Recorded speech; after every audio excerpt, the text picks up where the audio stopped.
خوشمزه تر از این سمبوسه پیتزایی نداریم. ترد و تند و عالی. سلام، به کانال آشپزی با زری خوش اومدین. 300 گرم سیب زمینی پوست زده رو به صورت نگینی درشت خرد میکنیم. این غذا به خاطر سیب زمینی سرشار از پروتئینه.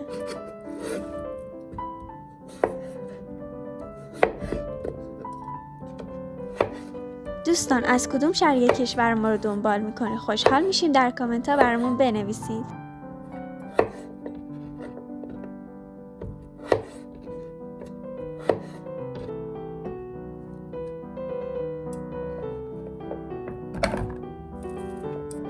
سیبامون داخل یه قابلمه میریزیم، روش آب میریزیم.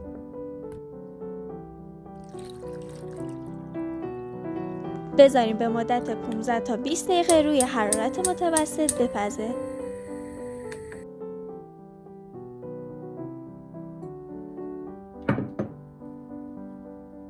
بعد از اینکه خوب پخت میاریم داخل یه ظرف میریزیم تا له کنیم. سیبامون رو از آب بیرون میاریم.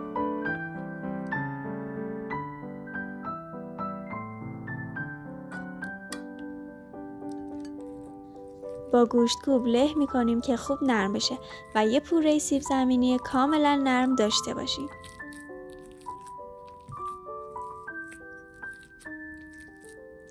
این غذا برای میان وعده یا شام یا حتی صبحانه خیلی عالیه. پیشنهاد میدم حتما امتحانش کنید.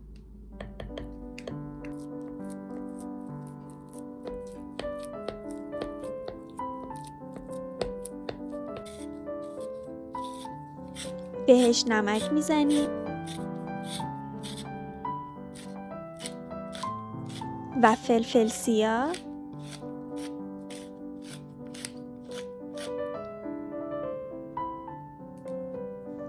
و پاپریکا.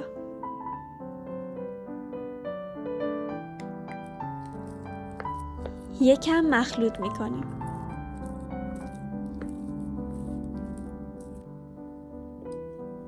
حالا 20 گرم شیوید رو خرد میکنیم.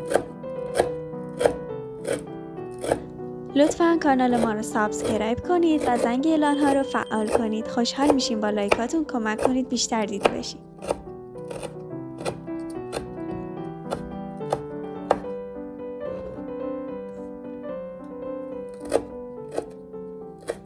شیویدا رو به موادمون اضافه میکنیم.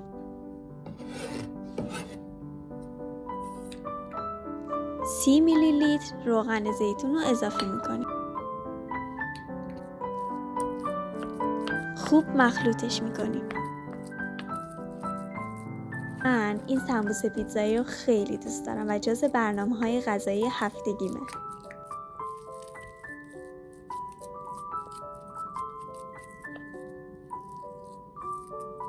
به 4 قسمت تقسیم میکنیم.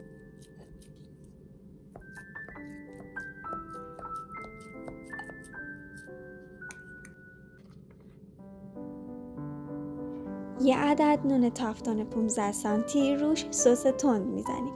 با یه براش پخش میکنیم. شما میتونید از هر سس تندی که دوست دارید استفاده کنید.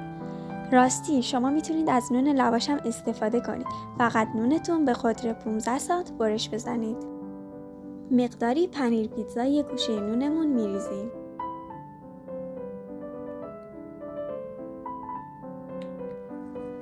یه قسمت از سیب زمینیامون رو روی پنیر میریزیم و پخش میکنیم. خوب سیبمون رو صاف میکنیم. دورش جمع میکنیم که هم سطح نون بشه.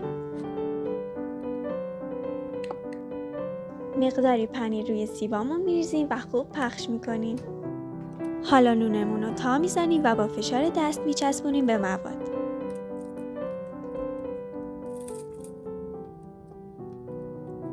خب حالا میریم که داخل روغن سرخ کنیم.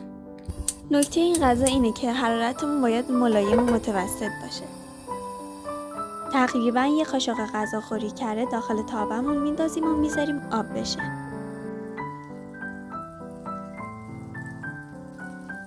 سمبوسه هامون رو داخل تابه میذاریم تا با حرارت ملایم به مدت 3 تا 5 دقیقه بپزه. یه بار دیگه روی نونامون فشار میدیم تا خوب بچسبه. با یه براش مقداری از کره روی نونامون میمالیم. دوستان لطفاً از ما حمایت کنید. خوشحال میشیم کانال ما رو به دوستاتون معرفی کنید.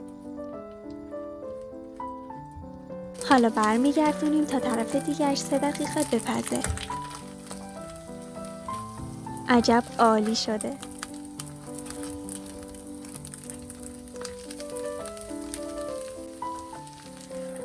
خب تمام شد. این دستور بسیار خوشمزه و آسونه. لطفاً کانال ما رو سابسکرایب کنید و زنگ اعلان ها رو فعال کنید. خوشحال میشیم همراهمون باشین. فقط کشش پنیر رو ببینید. نوش جانتون.